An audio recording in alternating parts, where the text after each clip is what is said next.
Well, hello, Confirmands. It is good to see you again. We have not done many of these lately with Christmas break and then with the weather-related cancellation and then with the cancellation for me to head down to Florida. I'm really sorry about that I have to go to Florida and you guys have to stay here in frigid temperatures, but you know, that's what happens sometimes.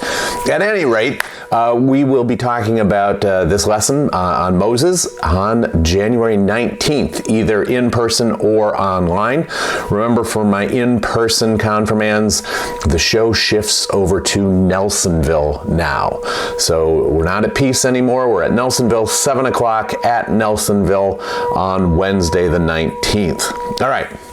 So, those of you who did First Communion with me, this should be familiar, big parts of this story. For those of you who did First Communion in other places or haven't done your First Communion yet, I think there were 21 or 22 of the assigned Bible stories, mostly in November, were on Moses. And so, you know, there's no excuse for not knowing this story. And it's a really important one. It's something you need to know for the rest of your life, for your life as a Christian. A lot of what Jesus does is at least tied, or at least refers to, in some cases, what Moses was about, what God did through Moses. So these are stories that you need to know. All right, so Israel has fallen into slavery in Egypt. Remember, Joseph brought the family to Egypt, and hundreds of years have passed. I think it's 490 years have passed. There's a Pharaoh, obviously a new Pharaoh, who doesn't believe or doesn't remember all the good that Joseph did to Egypt, doesn't remember the relationship, the tight relationship between Israel and the Pharaoh all those years ago, and is afraid to have all these people who believe in a different God, speak a different language, have different customs, doesn't want to have them in Egypt, in his kingdom. His fear is that if Egypt is attacked, the attacking enemy will ally with the Hebrews in Egypt, and he'll have enemies inside and outside Egypt. His solution is perhaps the dumbest possible solution. Instead of talking to the Hebrews and reaffirming peace and cooperation, he makes them all slaves.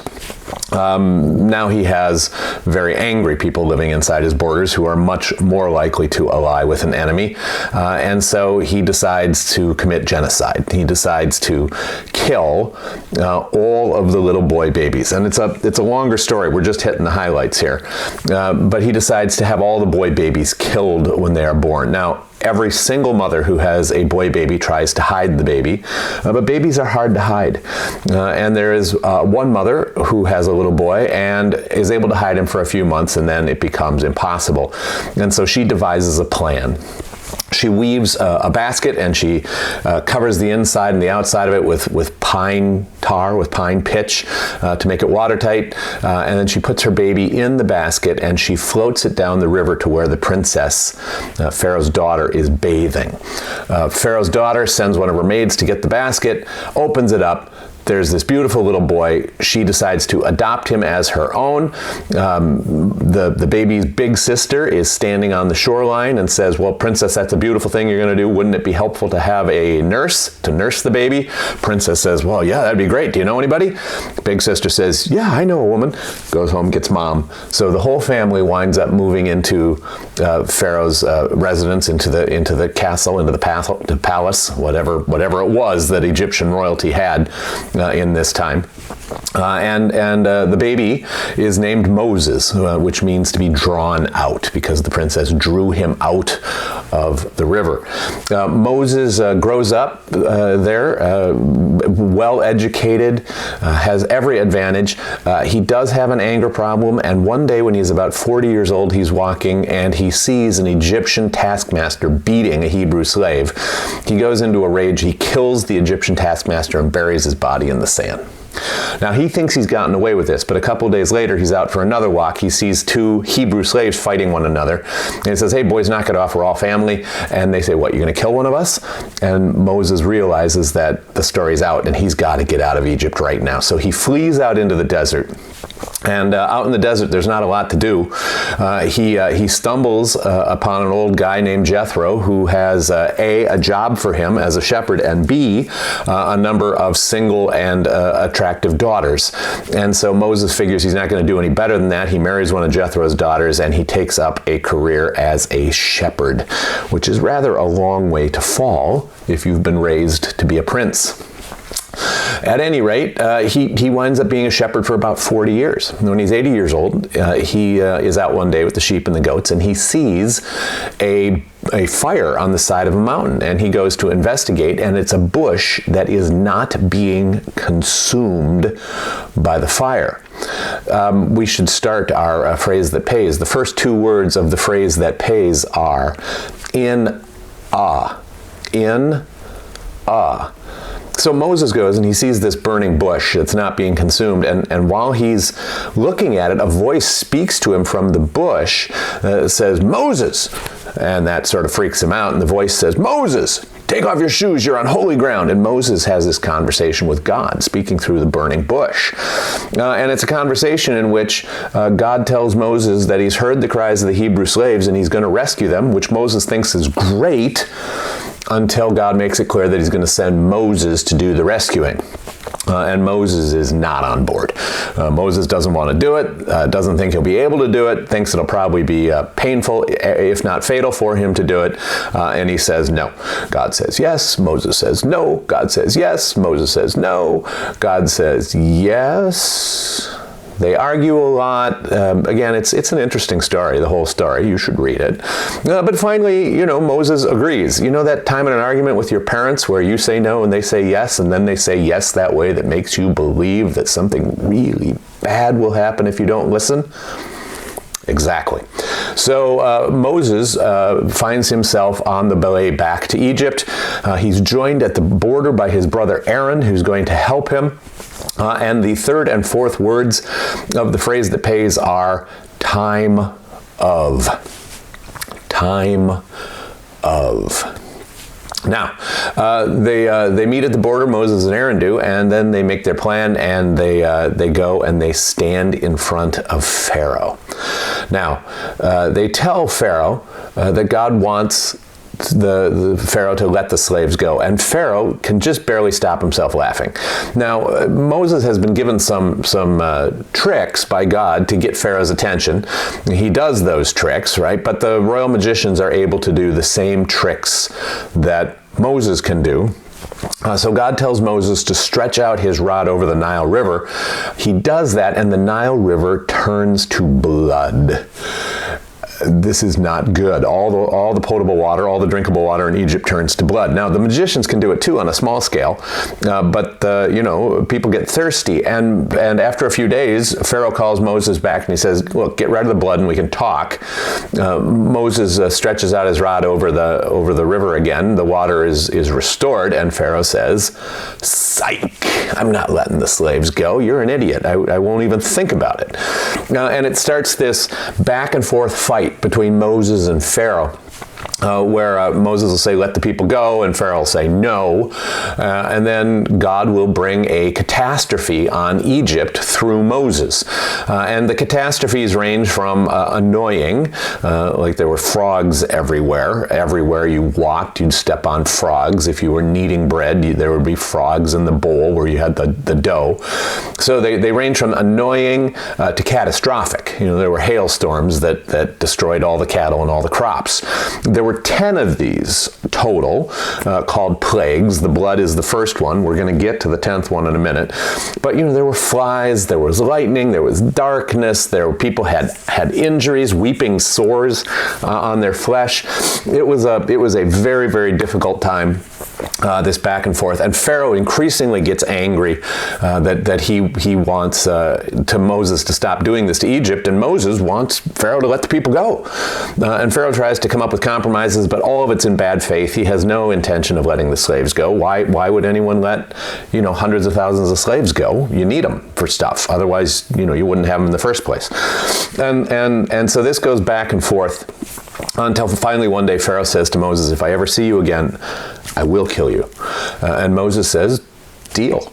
Right? We're going to be leaving. And so Moses leaves Pharaoh's presence, and he goes back to Goshen, the community where all the Hebrews lived, and he tells them, we're leaving tonight. And the people say, did Pharaoh say that was okay? No, but he will. And here's what you need to do. You need to get yourself ready for the traveling. You need to clean your houses, obviously. You need to pack your stuff. Pack light. We're walking. And then you should prepare a meal. And this is a special kind of meal that you should prepare. You should have unleavened bread. You should have a lamb or a goat. If you got single people around, invite them in. We don't want anybody to do this alone. Have groups, 10, 12, whatever makes sense to you.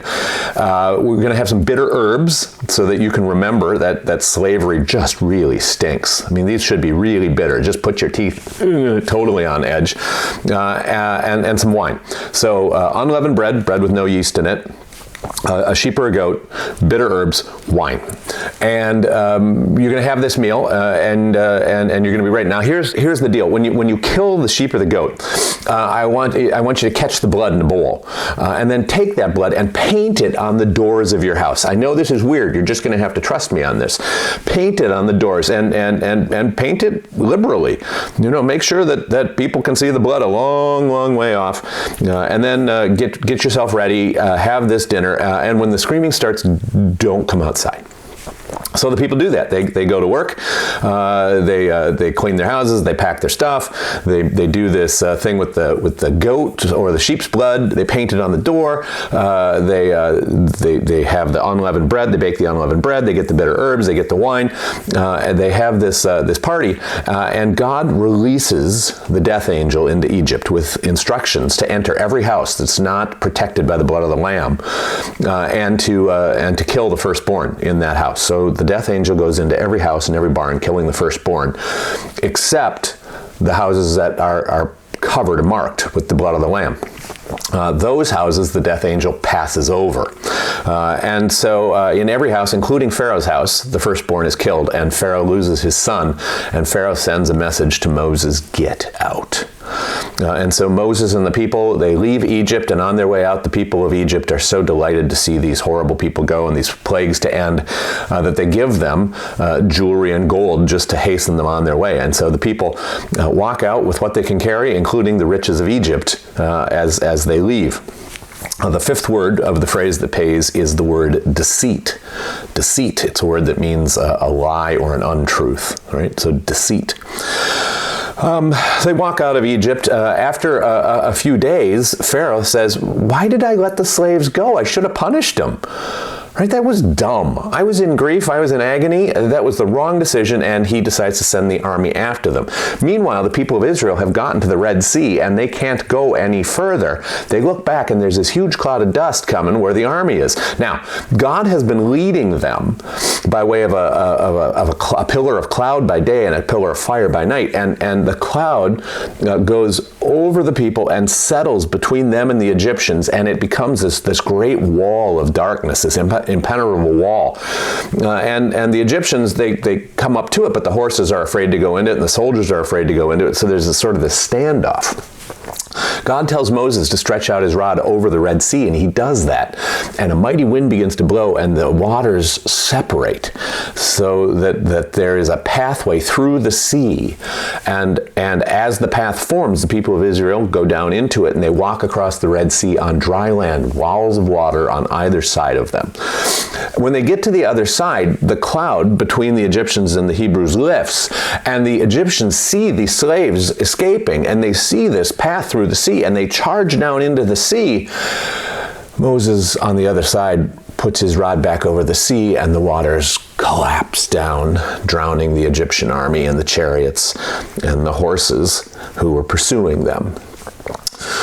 On the other side, there's a celebration, of course, that God has rescued them from the Egyptian army, and they start walking again. But they're out in the middle of a desert, and very quickly they get hungry and thirsty, and very quickly the people start to complain.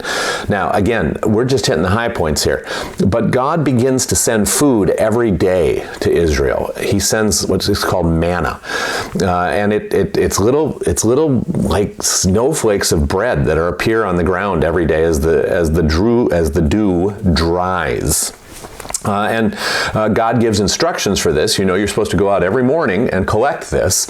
And some people go out and they collect a week's worth, and it goes bad. It gets filled with worms and rot really, really fast. You got to collect 1 day's worth. You got to go out every day. You got to trust that God will feed you the next day. You got to learn to trust. And the only exception is that on the day before the Sabbath, you can collect 2 days' worth, because on the Sabbath it doesn't fall. And some people don't collect 2 days' worth, and they're hungry on the Sabbath, and the next week they do what they're supposed to do. Hunger is a mighty teacher. So God feeds them in the wilderness. God sends quail through the camp so that the people can eat meat. They catch them and kill them and eat them. God provides water. There's several stories about God providing water in the desert for the people. So God takes care of them. The sixth and seventh word to the phrase that pays, telling thee. They're attacked from time to time by other peoples, by other groups, and God protects them. There's one story where they're attacked, and Moses holds up his hands to bless the people who are fighting, and as long as he holds his hands up, things go well for the Hebrews, for Israel. But when Moses is tired, again, he's an old man, and his hands droop, the other group begins to win. And so 2 young guys stand next to Moses and hold his hands up until the battle is won. Moses is getting himself worked to death, though. You know, we're not sure how many people we're talking about. 600,000? A lot of people, right? And Moses is getting worked to death. Every time somebody has an argument, everybody sometimes has a fight, they come to Moses to settle it. And so Jethro, his father-in-law, gives him some advice. Divide the people up, right? Find good people to work under you, right? Have someone in charge of every 10, and then have someone else in charge of 10 groups of 10, someone in charge of every 100, and someone in charge of every 1,000. And only when those people on the lower levels can't figure stuff out would they bring troubles to you. And so Moses does organize the people in this way. He does create clans and leaders and begins training a whole cadre of people to know how to lead Israel, so he doesn't have to do everything. It was very good advice. Finally, they get to that mountain where Moses had received the vision from God, the instructions from God in the burning bush. And on that mountain, God gives Moses the 10 Commandments. Moses goes up the mountain, communes with God, and God tells Moses the basics for how society should be organized, right? And you know the 10 Commandments, that you shouldn't have any God but God, that you should not take the Lord's name in vain, that you should remember the Sabbath, that you should honor your parents, that you should not kill, that you shouldn't commit adultery, that you shouldn't steal, that you shouldn't lie or steal someone's reputation in any way, and then that you shouldn't covet, you shouldn't envy other people's stuff. And God gives Moses these, and they have a long conversation. And Moses is up on the mountain for about 40 days. And God is giving him truth. I stressed that word because that is the 8th word in this week's phrase that pays. Truth. Write it down. Good. So while Moses is up on the mountain getting the 10 Commandments, the people down below have already forgotten that they're supposed to be waiting for Moses, that God rescued them. And you might think, how is it possible people are this stupid that they get all these blessings from God and still forget? I get blessings from God and still forget. So do you. Now, I haven't built myself a golden calf, but I've done lots of other stupid stuff, forgetting how much I owe God and how much God is looking to me to keep his laws, and the same thing's true about you. The people down at the foot of the mountain, though, they built an idol to themselves. They built a golden calf, and when Moses comes down the mountain, they're dancing around it, they're having a party, they're having there's lots of wickedness, let's say it's that way. And they're saying that this golden calf is their God that got them out of Egypt. And Moses is horrified. He smashes the tablets that have the Ten Commandments on. He goes down, he orders the Levites to kill everybody who was involved in the wickedness around the golden calf. And so they go through the camp and they kill a lot of people. He grinds up the golden calf and he puts it in the drinking water so that everyone who tolerated the wickedness, even if they weren't an active participant in the wickedness, everyone who tolerated it, who went along with it, their water tastes awful. It tastes bitter and horrible because it's full of ground up, golden calf. And Moses tells the people that God was this close to destroying them. It was only Moses arguing with God that kept God from destroying the people. God said to Moses, I'm going to destroy them. I'll start over. I'll keep my promises through you, through your children. And Moses says, no, you shouldn't do that because then the Egyptians will say, look, their God just brought them out in the wilderness to kill them. And so there's this back and forth with Moses, and there's a lot in there for us to learn, to think about with prayer. There's this back and forth, and God finally, begrudgingly, decides to go with Moses' way. Moses does the punishments we've talked about. And then, we smashed the tablets. So now what? So Moses has to go back up the mountain. This time the people are very well behaved. And God writes the Ten Commandments for Moses again on 2 new tablets of stone. The 9th and 10th words of the phrase that pays is a. So Moses brings those tablets down, and God decides that there should be, like a church building. But these people are on the move, right? You can't build a church with foundation and stones and such. So God designs and commands that they build this beautiful mobile tent that has a big courtyard in it, surrounded by these canvas walls. In the courtyard, there's an altar where they can offer sacrifices every day.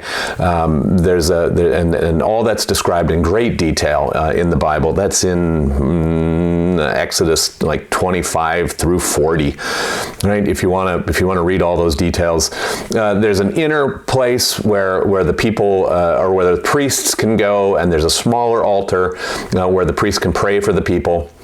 And then there's this inner chamber, right? Again, this is a tent, so canvas walls, canvas roof. There's this inner chamber, and in the inner chamber, Moses is commanded to build something called the Ark of the Covenant, which is a box, a gold-covered box. It's got poles on it for carrying. It's got 2 angels, images of angels, not real angels, sitting on it.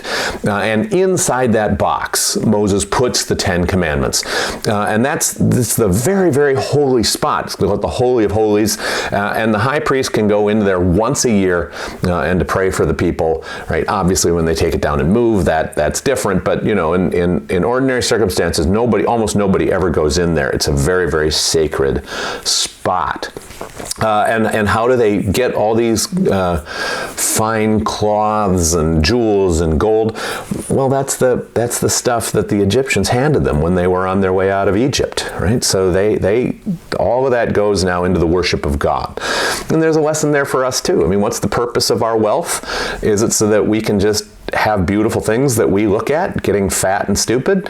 Or are we supposed to use our wealth to glorify God and to serve the world, to work for beauty and reconciliation in all things? You know the right answer there. It's something for you to think about at this point in your life. The 11th and 12th words are revolutionary act. Revolutionary act. Anyway, the first 9 chapters of Leviticus talk about how worship went at the tabernacle, what the cycles of it were, what the rituals of it were.